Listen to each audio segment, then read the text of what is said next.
and I checked the bag, and he had the filthiest picture I'd ever seen. And he said, "Do you know if anything like this goes on around here?"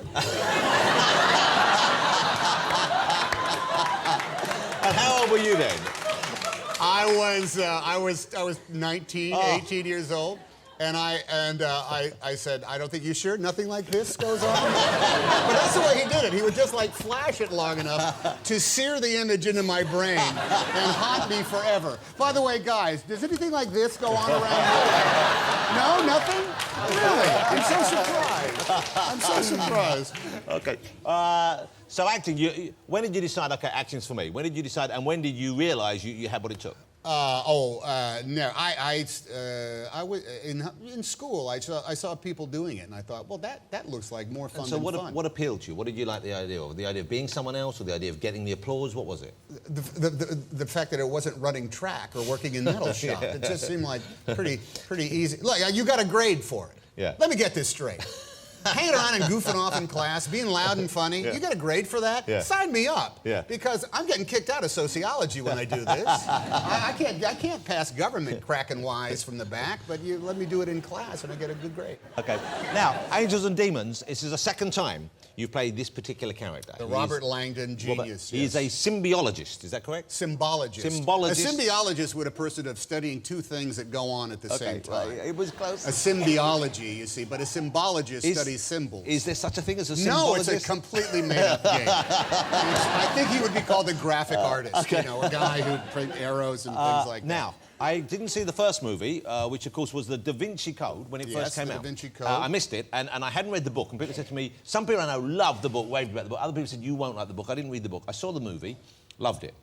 Finally caught up with the movie, liked this one even more. But there was a kind of feeling beforehand, people were saying, this is not going to be a good movie, the Da Vinci Code. I had that feeling that people were ready to kind of shoot it down before it came out. And many people agreed with you. Yeah, now, how does that feel when you're making a movie and people seem to have already made their mind up? How do you deal with that? Well, when the movie does well, you just kind of go,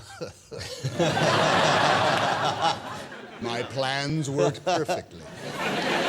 Now, Tom Hanks, you won't believe this. Have a guess how old Tom is. Shout out how old you think Tom is. Don't be God silly. bless you. 56. Okay.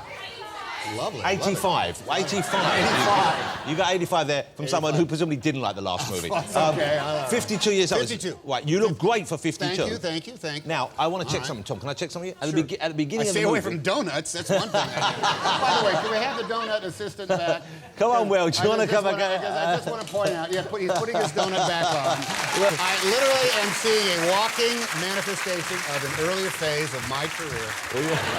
Do you think Will has a future in the business? Absolutely. Yeah. Would you like a donut? No, they're poison. They're literally glazed rings of death. I'm going to stay away from them. They're very, very bad for you.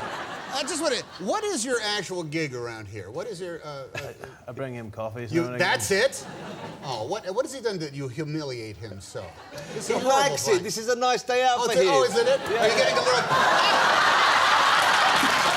All right, off you go. Thank you so much. I'll see you later. Very good. Black, two sweet ones. I saw... here's another one. He's falling apart, literally. Okay. I saw Will do Iago at a theater in Cheltenham that was absolutely magnificent. Okay. Hang in there, Will. It's going to be okay. We've all done stuff like that. He's loving it. We've all done it.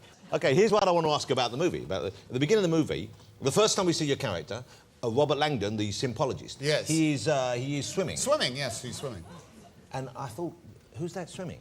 He's a lean, muscular figure. Oh, that was me. Was it really you? Oh, I learned how to swim. I thought maybe there was a body double because...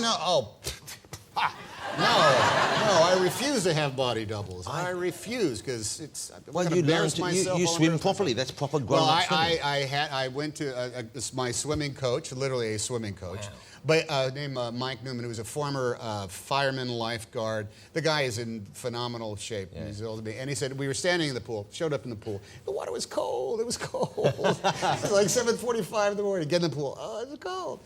And he said, "All right, swim a lap." And I thought, "All right, I'm pretty physical. I bet you put everything into that one, yeah? I've been, I was in Splash. I've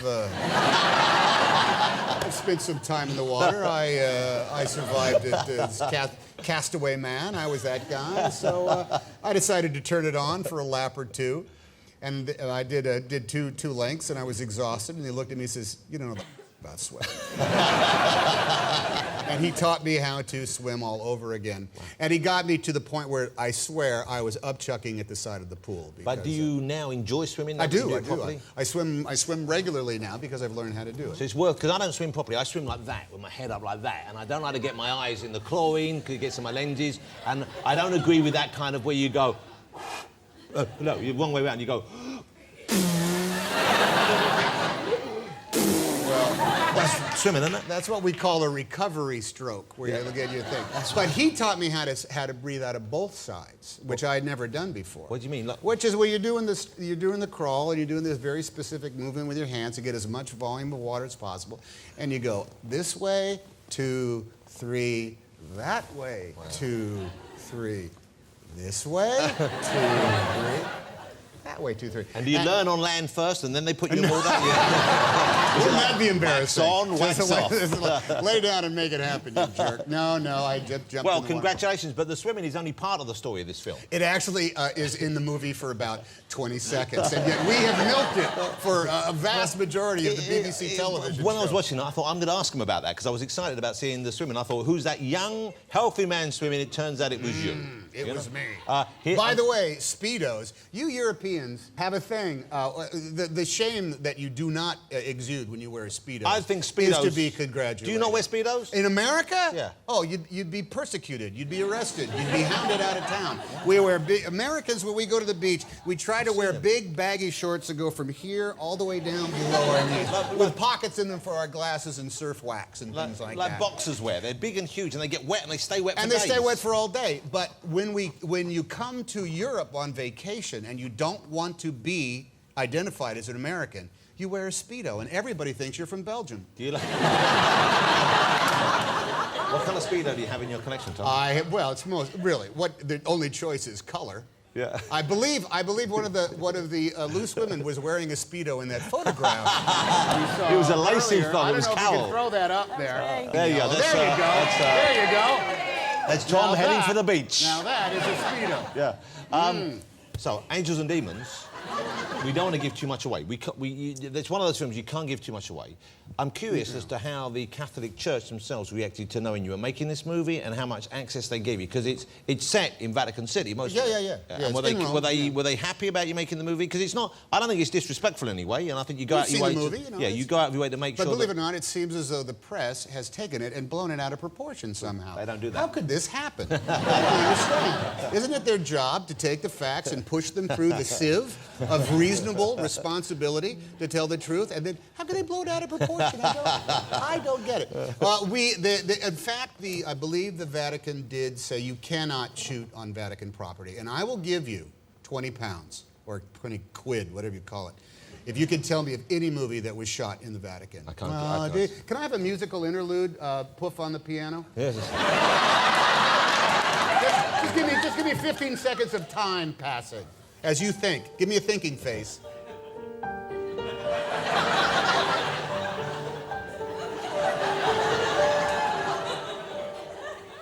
Do you have an answer, Jonathan Ross? No, but the thought of you in Speedos is No, one... stay on topic. It's incredible. I've seen that. So, in fact, we were not able to shoot in the Vatican, but Nowhere. nothing is No, allowed nothing's to. allowed. You don't miss it. I don't think you No, miss it. but the Vatican is in every shot because the Rome Well, is you- essentially Vatican. Churches everywhere. But here's an interesting thing. There's a lot of places in which they built two of the same exact thing. For example, when we run into the Piazza di Popolo to go into the Chigi Chapel in the Maria of Santa Maria del Popolo. Wow, you learned a lot of names. Well, out you there, do. yeah. You have to. It's in the lines. And it turns out the actual church was off limits, but right across from it is a police station, and lo and behold, it's a mirror image of it. It balances. We balance it out, but we go the wrong place. So anybody who truly knows Rome will say, that's not where the Chigi Chapel is, that's where the police station is. Yeah, but we don't tell anybody, do we? But, but you know, you wouldn't listen. Hey, but it must have been great shooting in Rome. How long were you it's shooting in Rome for? fantastic. What a place to be on location. The great thing about Rome is every one of our dressing rooms was essentially a cafe that served cappuccino. Yeah. They were all open for us. Piazza d'Oro, right around the corner from the from the Pantheon. It's one of the greatest coffee places, and that's where we all hung out. It was great. And so you make the movie. How long did it take you?